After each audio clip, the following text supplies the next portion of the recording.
आज जब जगतगुरु शंकराचार्य भगवान ये बात कह रहे हो, गुरुदेव भगवान ये बात कह रहे हो कि केवल मंदिर में प्रतिमा नंदी के कान मत पकड़ो,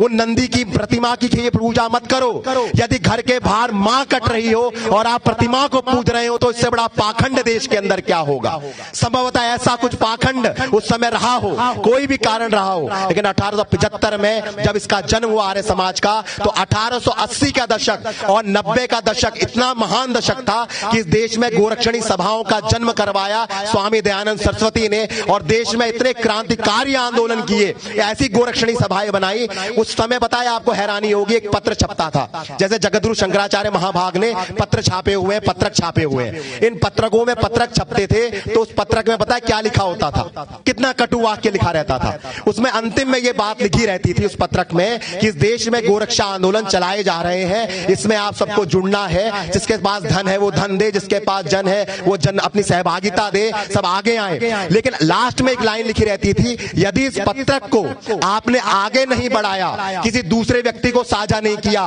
तो आपको गौ हत्या का पाप लगेगा, इस देश के अंदर में आपको गौ हत्यारा घोषित किया जाएगा। ये भावना वहां पर भरी गई और इसका इतनी बड़ी आंधी हुई कि आने वाले 1893 में भारत के इतिहास का एक भी दंगा ऐसा नहीं है। भारत के इतिहास में जो पहला दंगा घटा वो 1893 के आसपास हुआ, और उस दंगे का एकमात्र कारण यदि कोई था तो वो स्वयं भगवती गौ माता थी, कि यही बात खड़ी करी जो परम पूज्य शंकराचार्य जी कर रहे हैं कि भाई और कसाई कभी एक नहीं हो सकते, भाई एक साथ होंगे और कसाई एक साथ होंगे। और उस समय पहला दंगा घटा गौ माता के नाम पर, और अंग्रेजों के अंदर इतना बड़ा भय व्याप्त हो गया था कि इस देश के इस वॉइसरॉय को छोड़िए, आप ब्रिटेन की महारानी विक्टोरिया को, लैंसडाउन को पत्र लिखना पड़ा कि भारत के अंदर हो रहे गोरक्षा आंदोलन आजादी के आंदोलनों से भी खतरनाक आंदोलन है, यदि इसको नहीं रोका गया तो ये बहुत बड़ा रूप ले लेंगे और हमें मिट्टी में मिला देंगे। और मुसलमानों को जितनी जल्दी हो सकती है आप सुरक्षा मुहैया कराइए,